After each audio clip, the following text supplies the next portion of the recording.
You want to start a business and you want to have it registered legally. The question is, will you register it as a sole proprietor or an LLC? So let's find out. But first, it's good to understand what it means by being a sole proprietor or an LLC. An LLC is a limited liability company, and it's a separate business entity. So generally referred to as a legal being, where the directors, which is you, and the shareholders have limited liability in the business. When such a company is created, it has an authorized shareholding, which defines the limit of the shareholder liability. This is the most viable option if the capital is being invested into the business by anyone who does not wish to be involved in running the same business. A sole proprietorship, on the other hand, is generally a business name, registered, owned and headed by an individual. For example, you, a photographer. So the person and his business are one legally. So if the business falters, you personally are liable for the business because you are one and the same thing.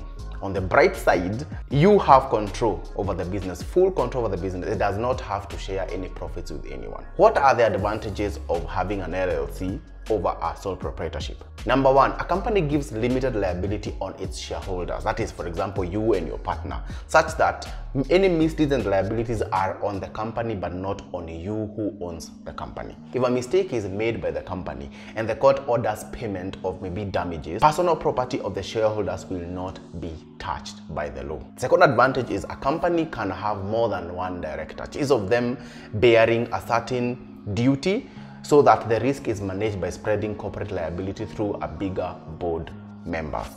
So what are the disadvantages of a company? It is first of all quite expensive to start. When you are beginning a business, the registration could cost from somewhere 10,000 if you do it by yourself via the portal, or 20,000 if going and above if you get someone to assist you.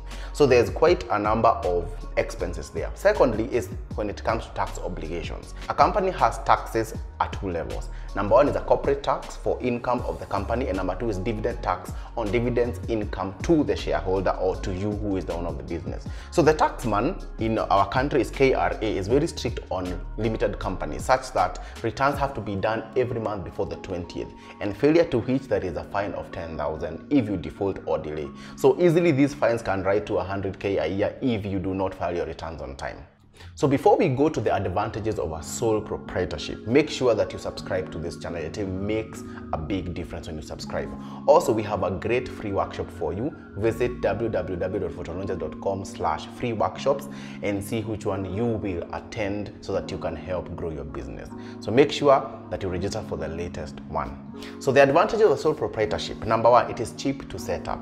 In Kenya, using the eCitizen platform, you can spend somewhere between 850 shillings to register a business name and 150 for the name search for the name that you want your business to be named. So another advantage is that there is no corporate taxation with respect to the trade carried under a business name.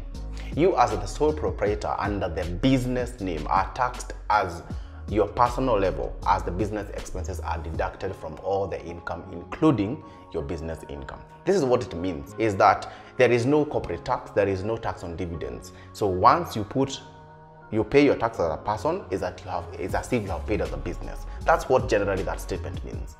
So another advantage is that a sole proprietorship, which is the business name, has fewer requirements to fulfill on an annual basis as compared to a company. For instance, there's filing of company returns, shareholders changing that must be advised from the company's registry, and so many other things that affect a company. You do not get to have those affected as a business name.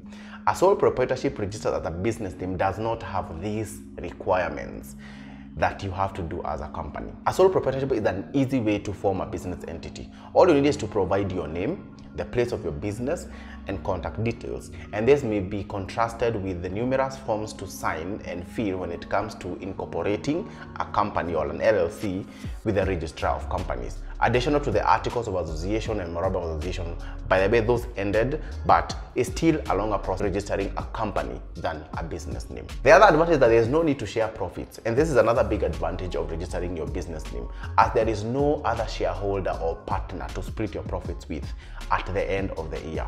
Only the proprietor of the business is entitled to the profits of the business. However, that is also a disadvantage when we learn about business data.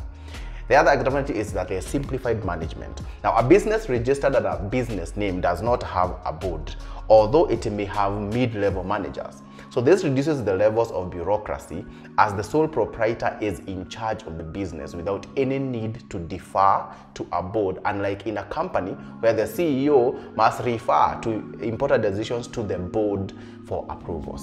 So if you do not know, we have a free newsletter where all these things we can discuss further, and it is called Creativepreneurship. And it's all about building your creative business, not just being a creator, but being a creative entrepreneur. So every Monday you have this newsletter. Make sure that you subscribe using the link in the description below. So let's go to the disadvantage of a sole proprietorship. And I said earlier, sole proprietorship is simply the registration of a name which you will use to trade with. And the only disadvantage, and one of the disadvantages, is that all the liabilities is on the one who registers the business. Meaning, in any misdeed liabilities incurred by the business, if the court orders damages to be paid, the business does not have enough money, then personal assets of the owner becomes the ones to pay for the debt or the damages. That's one disadvantage. Another disadvantage is that you cannot set up a board of directors or maybe a team of directors to help you in governance. This means that the owner of the business bears the sole responsibility to run the business, even when it is very difficult to do so.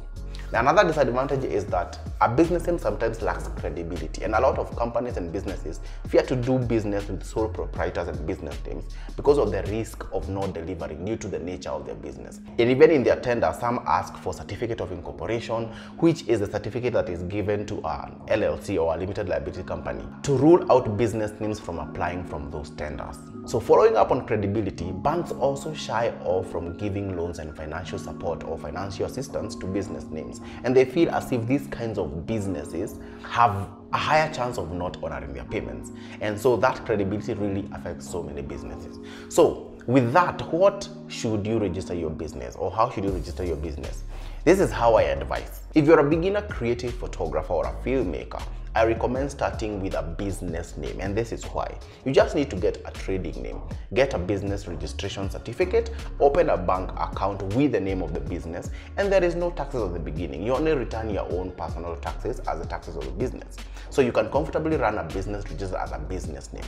However, due to credibility and trust, after you have grown and you're foreseeing to do big businesses with government and big corporations, it's important that you register it as an unlimited liability company. This is because you can spread your risk. You can be able to caution yourself just in case something goes wrong or anything goes wrong. These companies, they come and sue you and they have a lot of money. If they sue, they can sue you with all what you're worth. And so protecting yourself under a corporation is important. That's why I advise, once you get big and you're doing big businesses, make sure that you register an LLC to protect yourself. Now, these discussions about businesses and registration and legal stuff, we are going to continue with them on our social media platforms, but more importantly on our weekly newsletter, which we call Creativepreneurship.